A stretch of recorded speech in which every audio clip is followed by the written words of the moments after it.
ఆంధ్రప్రదేశ్‌లో ఒక తీవ్ర ఉద్రిక్త వాతావరణం అయితే నెలకొంటోంది. ముఖ్యంగా జగన్ ఒక రకమైన వార్ డిక్లేర్ చేసినట్టుగా తెలుస్తుంది. నేను ఇంతకు ముందు ఒక వీడియోలో కూడా చెప్పాను.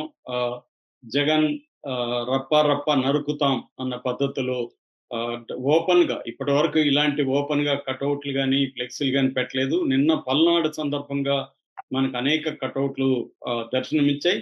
ఈ సందర్భంగా నిన్ననే అంబటి రాంబాబు ప్రవర్తన మీద గూడా చాలా తీవ్రమైన విమర్శలొచ్చాయి.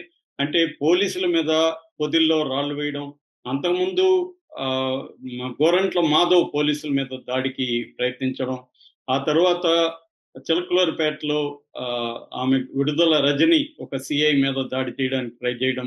ఇలాగా అంటే పోలీసులను కూడా ఒక స్ట్రీట్ బ్యాటిల్‌లోకి వైసీపీ లాగేస్తుంది.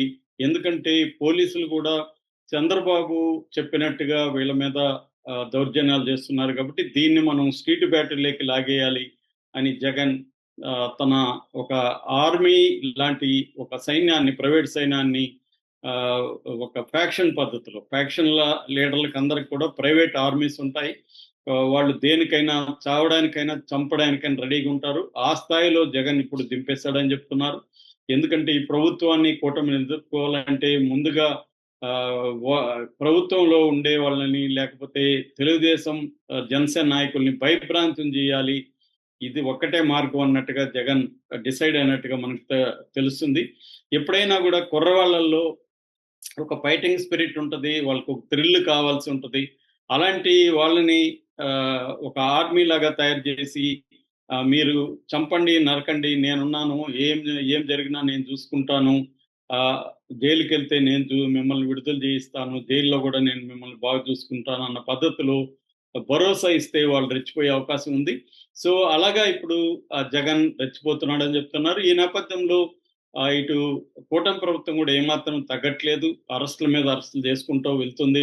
ఆల్రెడీ వల్లభనేని వంశీని, తర్వాత పోసాని కృష్ణమురళిని ఇలాంటి వాళ్ళని ఎంతగా వేధించిందో మనం చూసాం. వల్లభనేని వంశీ ఇంకా జైల్లోనే ఉన్నాడు. నిన్న చెవిరెడ్డి భాస్కర్ రెడ్డిని కూడా బెంగుళూరులో ఆయన విదేశాలకెళ్తుంటే అక్కడ లుకౌట్ నోటీసులు ఇప్పించి ఆయన్ని పట్టుకొని వచ్చి కోర్టులో హాజరుపరిచారు. ఆయన్ని జైలుకి పెట్టారు. ఇప్పుడు లిక్కర్ కుంభకోణం గూడా చాలా వేగవంతంగా ముందుకెళ్తుంది.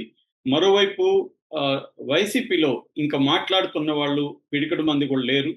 ఎందుకంటే ఆల్రెడీ వైసీపీలో ఉన్న ఇటు దేవినేని అవినాష్ కావచ్చు, తర్వాత తలశిల రఘురాము, అబ్బయ్య చౌదరి, ఆహ్, ఇట్ ఇట్లాంటి వాళ్ళనందరిని కూడా కేసులు పెట్టేశారు. సో, ఇప్పుడు మాట్లాడుతుండేది ఒక పేర్ని నాని, ఒక అంబటి రాంబాబు, రోజా ఇలాగా ఒక 5, 6 మంది తప్ప ఎక్కువ మంది లేరు. సో, వీళ్ళల్లో ప్రధానంగా పేర్ని నాని మీద గూడా ఆల్రెడీ బియ్యం కేసులు పెట్టి, వాళ్ళ భార్య మీద కూడా కేసులు పెట్టారు. ఆయన గూడా మొన్న నా భార్యని నేను కాపాడడానికి చాలా కష్టపడాల్సొచ్చింది. ఆమెను ఎక్కడెక్కడో దాచిపెట్టాల్సొచ్చింది. ఇవన్నీ కూడా చెప్పాడు. అట్లాగే రోజా మీద గూడా ఆడుదాం ఆంధ్ర ఇలాంటి వాటి కుంభకోణాలు, తిరుమలలో జరిగిన కుంభకోణాల్లో ఆల్రెడీ కేసులున్నాయి. ఇక అంబటి రాంబాబు మీద గూడా ఆల్రెడీ గతంలో గూడా కేసులున్నాయి. ఈ నేపథ్యంలో నిన్న ఒక ఉద్రిక్త వాతావరణం చోటు చేసుకుంది. అదేందంటే ఆహ్, రెంటపాల ఆహ్, పాల్ల అనే ఒక గ్రామానికి నిన్న సత్తెనపల్లి నియోజకవర్గంలో ఉంటదిది పల్నాడులో. ఇందులో గత సంవత్సరం నాగమల్లేశ్వరరావు చనిపోతే ఇప్పుడు పరామర్శకు జగన్ బయలుదేరాడు. ఇది కావాలనే జగన్ ఒక ఏదో ఒక గొడవ క్రియేట్ చేసి తన కేడర్‌లో ఉత్సాహాన్ని నింపడం, పోలీసుల్ని భయపెట్టడం, అట్లాగే తెలుగుదేశం, జనసేన నాయకుల్ని, కింది స్థాయి కేడర్‌ని భయపెట్టడం ఉద్దేశంతో దండయాత్రలాగా వెళ్ళడం అనేది జరిగింది. సో, నిన్న మామూలుగా అయితే 70 కిలోమీటర్లే ఉంది. తాడేపల్లికి ఆ ఊరికి, రెంటపాలకి. కానీ 7 గంటల వరకు వీళ్ళ కాన్వాయ్ ఎళ్ళినట్టుగా తెలుస్తుంది. అంటే ప్రతి చోట పెద్ద ఎత్తున జనాన్ని సమీకరించి ఎక్కడికక్కడ బల ప్రదర్శన చేసుకుంటూ ఒక దండయాత్రలాగా జగన్ బయలుదేరాడని చెప్తున్నారు.